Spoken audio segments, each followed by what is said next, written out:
Hi hello welcome back to my channel. ನಾನು ಅರ್ಪಿತಾ ರಮೇಶ್. ಒಂದು special taste ಕೊಡುವಂತಹ ಕಾಯಿ ಪಾಯಸ ತುಂಬ ಸುಲಭ, ಹಾಗೆ ಅಷ್ಟೇ ರುಚಿಯಾಗಿರುತ್ತೆ. ಹಾಗಾದರೆ ತಡ ಮಾಡದೆ ಮಾಡೋದು ಹೇಗೆ ಅಂತ ನೋಡೋಣ ಬನ್ನಿ. ಕಾಯಿ ಪಾಯಸ ಮಾಡೋಕೆ ಬೇಕಾಗಿರೋ ಇಂಗ್ರೀಡಿಯೆಂಟ್ಸ್: ಸ್ವಲ್ಪ ಡ್ರೈ ಫ್ರೂಟ್ಸ್ನ ತೊಗೊಂಡಿದ್ದೀನಿ. ರಾತ್ರಿನೇ ನೆನೆಯೋಕೆ ಬಿಟ್ಟಿದೆ. ನಿಮಗೆ ಟೈಮ್ ಇಲ್ಲ ಅಂದರೆ 1 to 3 hours ನೆನೆಸಿ ಸಾಕಾಗುತ್ತೆ. 2-3 ಟೀ ಸ್ಪೂನ್ ಅಕ್ಕಿನ 1 ಗಂಟೆ ಮುಂಚೆನೇ ನೆನೆಸ್ಕೊಂಡು ಇಟ್ಕೊಂಡಿದ್ದೀನಿ.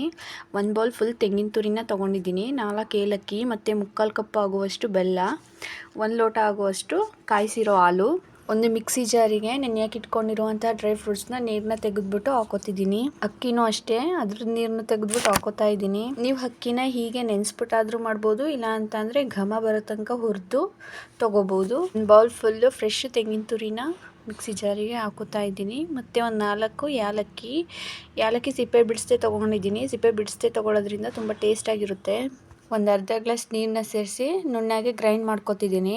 ಸ್ಟವ್ ಮೇಲೆ ಪಾತ್ರೆನ ಇಟ್ಟು ಒಂದು ಅರ್ಧ ಲೀಟರಷ್ಟು ನೀರನ್ನ ಹಾಕಿ ಬೆಲ್ಲನ ಕರಗಿಸ್ಕೊತಾ ಇದ್ದೀನಿ. ಬೆಲ್ಲನ ಕರಗಿಸಿ ಹಾಕೋದ್ರಿಂದ ಅದರಲ್ಲಿರೋ ಕಸ ಕಡ್ಡಿ ಕಲ್ಲೆಲ್ಲ ಹೋಗುತ್ತೆ. ಈಗ ಒಂದು ಜಾಳ್ಗಿ ತಗೊಂಡು ನೀಟಾಗಿ ಫಿಲ್ಟರ್ ಮಾಡ್ಕೊತಾ ಇದ್ದೀನಿ ಒಂದು ಕಡಾಯಿಗೆ. ಅದೇ ಕಡಾಯಿನಲ್ಲಿ ಬೆಲ್ಲನ ಸ್ವಲ್ಪ ಕುದಿಯೋಕೆ ಬಿಡ್ತೀನಿ. 2 ಮಿನಿಟ್ಸ್ ಆಗ್ತಿದ್ದಂಗೆ ಗ್ರೈಂಡ್ ಮಾಡ್ಕೊಂಡಿರೋ ಮಸಾಲೆನ ಹಾಕೋತಾ ಇದ್ದೀನಿ.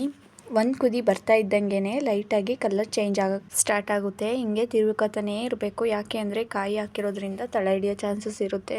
ಕಾಯಿನ ಯಾವ ಕಪ್ನಲ್ಲಿ ತೊಗೊಂಡಿರ್ತೀರ ಅದೇ ಕಪ್ನಲ್ಲಿ ಬೆಲ್ಲ ಮುಕ್ಕಾಲಾಗೋಷ್ಟು ತೊಗೊಂಡ್ರೆ ಸ್ವೀಟು ಪರ್ಫೆಕ್ಟಾಗಿ ಬರುತ್ತೆ. ನಿಮಗೆ ಸ್ವೀಟು ಜಾಸ್ತಿ ಇಷ್ಟ ಅಂದರೆ 1 ಬೌಲ್ ಫುಲ್ ಹಾಕೋಬಹುದು. ಮನೇಲಿ ಕೇಸರಿ ಇತ್ತು ಅಂತ ಅಂದರೆ ಒಂದು 8-10 ಎಳೆನ 15 ಮಿನಿಟ್ಸು ಹಾಲಿನಲ್ಲಿ ನೆನೆಸಿನೂ ಕೂಡ ಹಾಕೋಬಹುದು, ಚೆನ್ನಾಗಿರುತ್ತೆ.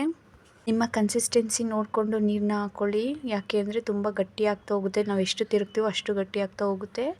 ಮತ್ತು ಇದು ಬಿಸಿದ್ರಲ್ಲಿ ಹಂಗಿರುತ್ತೆ, ಮತ್ತು ಆರಿದ್ಮೇಲೆ ಇನ್ನೂ ಗಟ್ಟಿ ಆಗಿಬಿಡುತ್ತೆ. ಅದಕ್ಕೆ ಒಂದು ಅರ್ಧ ಸ್ಪೂನ್ ಮನೆ ತುಪ್ಪನ ಹಾಕೋತಾ ಇದ್ದೀನಿ. ಇದ್ದರೆ ಹಾಕ್ಕೊಳ್ಳಿ, ಇಲ್ಲ ಅಂತಂದರೆ ಬೇಡ. ಡ್ರೈ ಫ್ರೂಟ್ಸ್ನ ನೆನೆಸಿ ಗ್ರೈಂಡ್ ಮಾಡಿ ಹಾಕಿರೋದ್ರಿಂದ ಒಂದು ಸ್ಪೆಷಲ್ ಟೇಸ್ಟ್ನೇ ಕೊಡುತ್ತೆ ಇದು ಇವಾಗ ಚೆನ್ನಾಗಿ ಕುದೀತಾ ಇದೆ. ಇದಕ್ಕೆ 1 ಲೋಟ ಆಗೋವಷ್ಟು ಈಗ ತಾನೇ ಕಾಯಿಸಿರೋ ಬಿಸಿ ಹಾಲನ್ನು ಹಾಕೋತಾ ಇದ್ದೀನಿ. ತಣ್ಣಗಿರೋ ಹಾಲನ್ನು ಹಾಕೋಬೇಡಿ, ಆದಷ್ಟು ಆಗ ತಾನೇ ಕಾಯಿಸಿರೋ ಹಾಲನ್ನೇ ಹಾಕ್ಕೊಳ್ಳಿ. ಯಾಕೆ ಅಂದರೆ ಹಸಿ ಹಾಲನ್ನು ಹಾಕ್ಕೊಂಡ್ರೆ ಹಸಿ ಸ್ಮೆಲ್ ಬರೋ ಚಾನ್ಸಸ್ ಇರುತ್ತೆ. ಬೆಲ್ಲ ಹಾಕಿರೋದ್ರಿಂದ ಹೊಡೆದೋಗೋ ಚಾನ್ಸಸ್ಸು ಇರುತ್ತೆ.